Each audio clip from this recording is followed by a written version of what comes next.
The cowboy thought he was doing one simple act of kindness when he freed a frightened Apache woman from slavery. She never spoke about her past, and he never asked.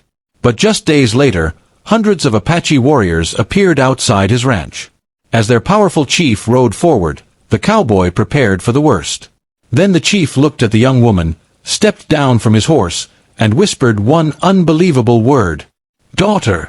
The morning sun had barely risen over the Arizona frontier when Daniel Carter guided his horse toward the small trading town of Red Creek.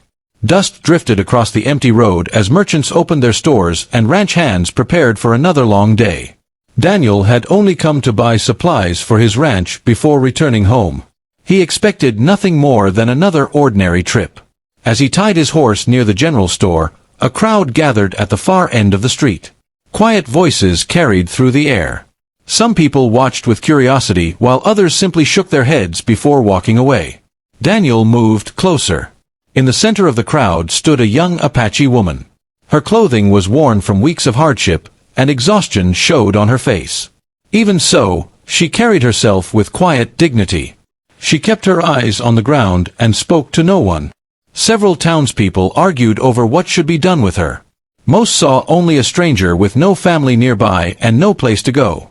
No one asked how she had arrived there or what she had endured before reaching the town. Daniel listened for several minutes. The more he heard, the more uncomfortable he became. He had spent enough years on the frontier to know that every person carried a story. Too often, people judged others before hearing a single word of it. When the discussion finally ended, Daniel stepped forward. "I will take responsibility for her," he said calmly. The crowd fell silent. One merchant looked at him with surprise. "Are you certain?" the man asked. "You do not even know who she is." Daniel nodded. "I know she deserves a chance." The young woman slowly lifted her eyes for the first time. There was caution in them, but also a small spark of hope that had almost disappeared. Daniel introduced himself, but she remained silent. He did not press her for answers. Instead, he handed her a canteen of fresh water and pointed toward his horse. "You do not have to fear me," he said. "My ranch is not far from here. You will have food, a safe place to rest, and as much time as you need." For a long moment she hesitated. Then she gave a slight nod. The journey back to the ranch was quiet. The desert stretched for miles in every direction. Hawks circled high above while the afternoon wind carried the scent of sage across the open land. Daniel noticed that the young woman watched every hill and canyon with careful attention, as though searching for something she had lost. When they finally reached the ranch, Daniel showed her a small guest cabin beside the barn. It was simple but clean, with fresh blankets, water, and a warm meal waiting inside. She looked around the room without speaking. Just before Daniel closed the door, she quietly said her first words. "My name is Ayanna." Daniel smiled. "It is good to meet you, Ayanna." Neither of them realized that far beyond the distant mountains, a respected Apache chief had already begun searching for his missing daughter. With every passing day, his riders came closer to the lonely ranch where two strangers had unknowingly become part of the same remarkable story. The days that followed settled into a quiet routine. Daniel never questioned Ayanna about her past. He believed trust could not be forced. If she wished to speak, she would do so when she was ready. Each morning, she helped with simple chores around the ranch. She gathered fresh eggs, carried water from the well, and swept the porch before the first light reached the hills. Daniel noticed that she worked with care and never complained, no matter how difficult the task. Little by little, the silence between them became comfortable. One evening, while Daniel repaired a broken fence, Ayanna quietly joined him. Without a word, she picked up the extra tools and began helping. By sunset, the fence stood stronger than before. "You learn quickly," Daniel said with a smile. "My father always believed every person should know how to care for the land," she replied before falling silent again. Daniel looked toward her, but he chose not to ask about her father. That night, a strong wind swept across the valley. As the cabin creaked beneath the gusts, Ayanna suddenly woke from a troubling dream. Daniel heard her frightened voice from outside and hurried to the porch. She stepped outside moments later, breathing heavily as she looked toward the dark mountains. "They are still searching," she whispered. "Who is searching?" Daniel asked gently. She lowered her eyes. I cannot tell you. Not yet. Daniel simply nodded. Whenever you are ready, I will listen. The following afternoon, an old traveler stopped at the ranch asking for water. As he rested beneath a tree, he mentioned seeing a large group of Apache riders moving across the distant desert. They were organized, the traveler said. Not a war party. They looked like men searching for someone important. Ayanna quietly froze as she listened from the porch. Her hands trembled slightly, but she said nothing. Daniel noticed her reaction, yet he respected her silence. Far beyond the ranch, the riders continued their journey. At their head rode a proud Apache chief whose determination never faded.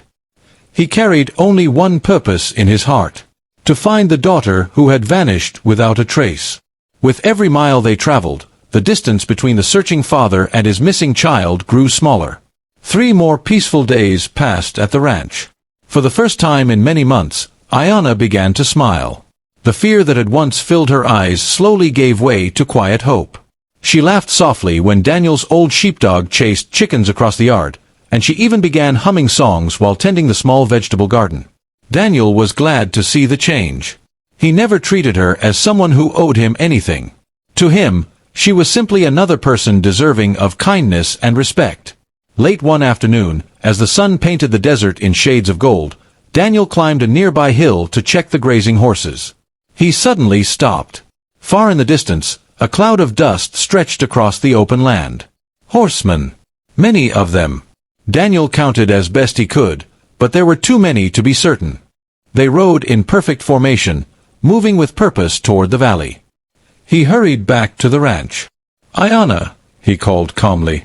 There are riders coming. She stepped outside and looked toward the horizon.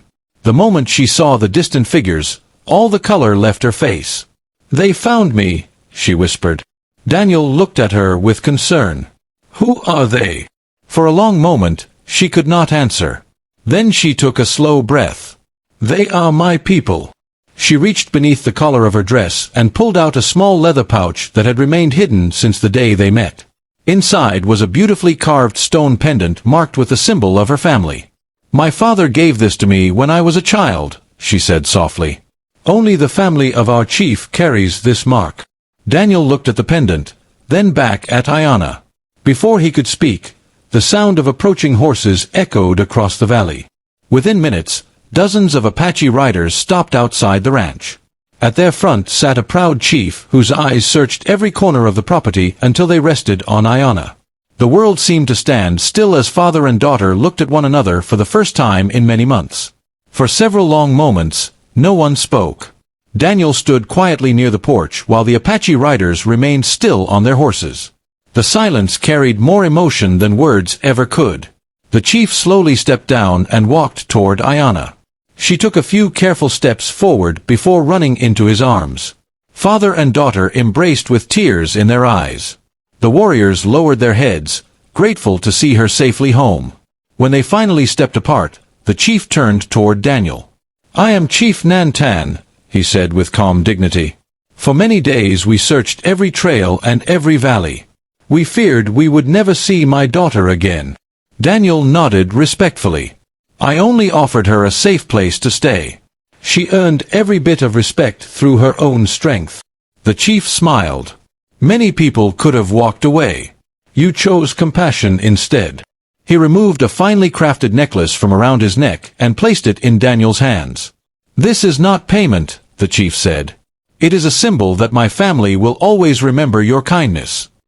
As the evening sun settled behind the mountains, the fear that had once separated two different worlds was replaced by mutual respect, trust, and the beginning of a lasting friendship. The next morning, the ranch looked different. Apache families and Daniel's ranch hands worked side by side, repairing fences, tending livestock, and sharing meals beneath the wide desert sky. The distance that had once existed between them slowly disappeared through simple acts of cooperation and respect. Before the chief and his people prepared to leave, Ayanna walked with Daniel to the gate of the ranch. You gave me hope when I believed I had none, she said softly. I will never forget your kindness. Daniel smiled. You found your own strength.